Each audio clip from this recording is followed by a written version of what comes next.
Hello friends, Katie here from Salvaged by K. Scott. I am just not in the mood for my usual furniture makeover project this week, so I'm going to keep my creative juices flowing by transforming a few smaller thrifted projects instead.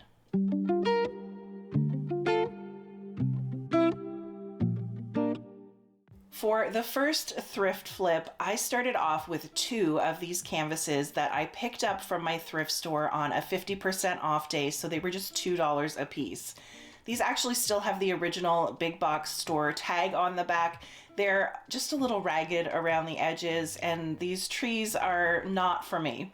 After I peeled off the stickers and wiped them down, I gave them a spray of some white paint and primer in one to block out all of these really intense colors. And as soon as that was dry, I got to work on my new idea for these, which is a really neutral, minimalistic textured art piece reminiscent of something you'd see at Restoration Hardware. I don't really have a firm plan in mind for any of these projects. I really just wanted to get my hands messy and let things flow. I taped off a triangle on one side of my first canvas to create a little bit of juxtaposition with the smooth canvas next to what's going to be a really heavily textured spackle.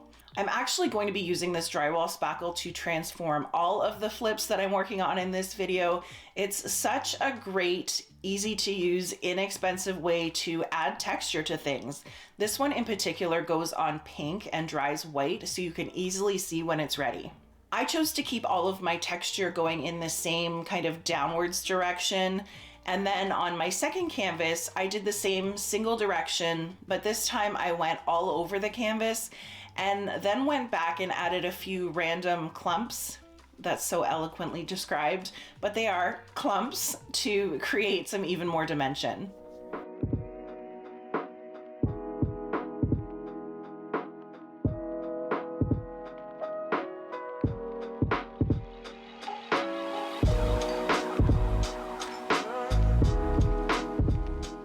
Turned on our box fan out in the garage and left these to dry for a few hours, and then I brought them into the kitchen.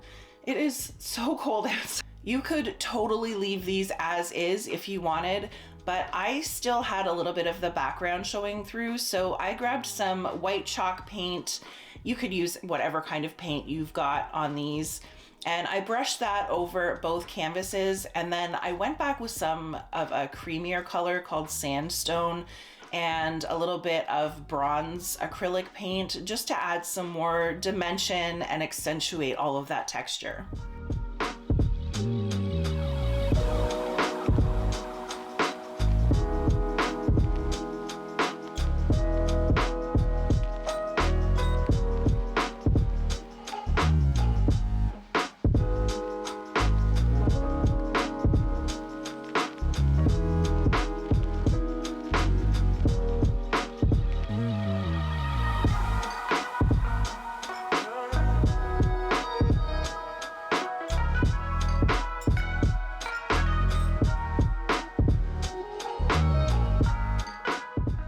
I thought about grabbing some wood molding to frame these out, but once I hung them up on the wall, I really liked the way they looked as they were, so I stopped there.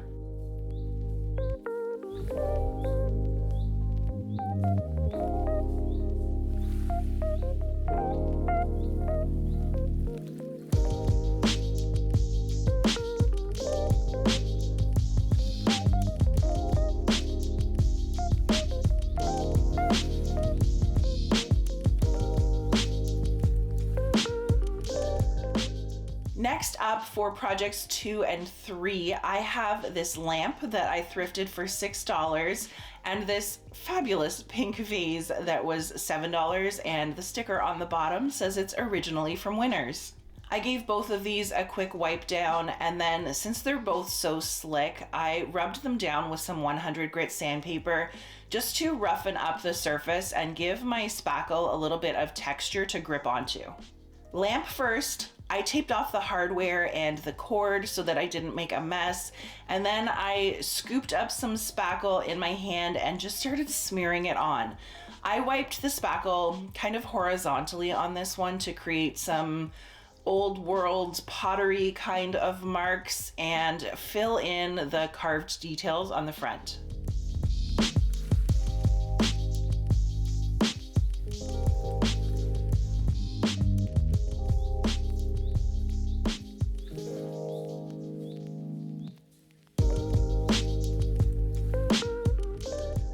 On the vase, once I had my spackle smeared over the whole thing, I went back with my hand and patted it so it pulled up in kind of more of a spiky way.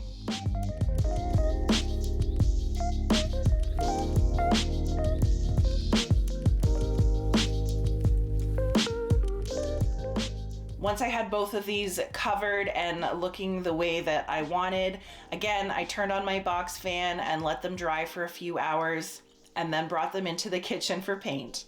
I have so many cans of furniture paint that just have a tiny bit left in the bottom, so this kind of project is the perfect way to start using that up. For the lamp, I want to give it a really old, crusty clay pot kind of vibe. I started painting from the bottom with this dark olive green called Underground, and I thought it might look cool blended up into this dark brown color called Leather. So I painted the bottom, and then with the same brush, while the green was still wet, I dipped into that brown and kept painting upwards towards the top.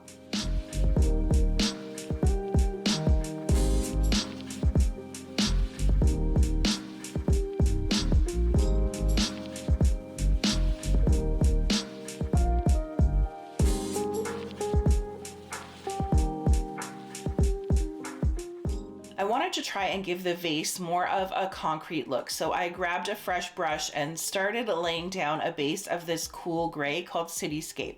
One thing to note is that these water-based paints will reactivate the spackle. So if you get this first layer too wet with paint, or you're just working your brush around too much, you might start to see the spackle layer lifting up. So if that happens, just leave that spot to dry and then you can go back and touch it up later.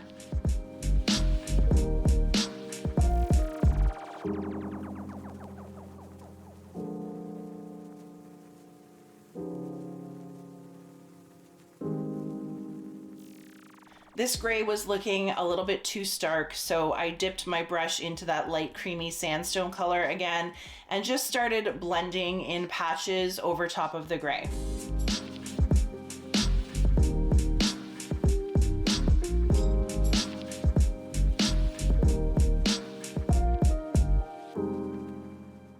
I ran out of daylight, so I let these dry overnight, and then the next morning I came back for a second touch-up coat. I didn't really like my brown and olive blend on the lamp, so for my second pass, I just went straight green, and then I did the same blend of gray and cream over the vase.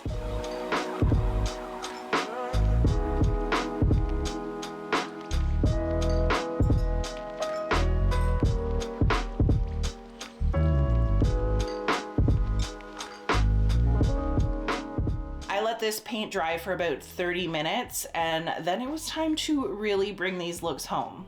Starting with the vase, I poured out a little bit of cornstarch and I just used my hands to rub that all over the vase. It sits into all of those little crevices that I created and does give it a really dusty, authentic concrete look.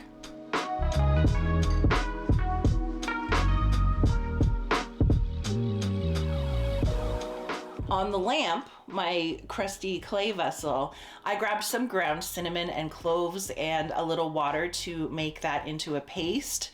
Such a mess, but I coated my hands and rubbed down the lamp. This smells so good, but again, this is a personal preference thing, as much or as little as you want.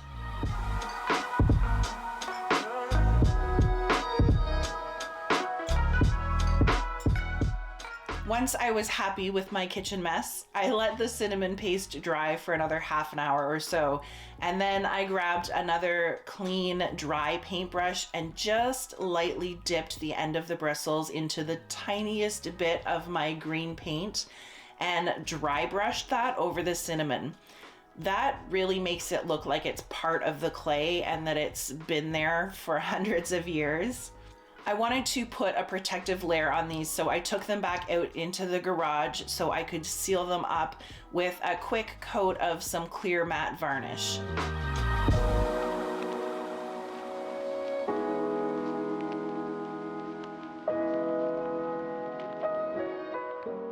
I hope that you all enjoyed this process. Make sure to leave me a comment and let me know which one of these flips was your favorite, and if you're going to try any of these out, or if you already have tried any of these out. Also, make sure that you are subscribed before you go, and I will catch you all next time.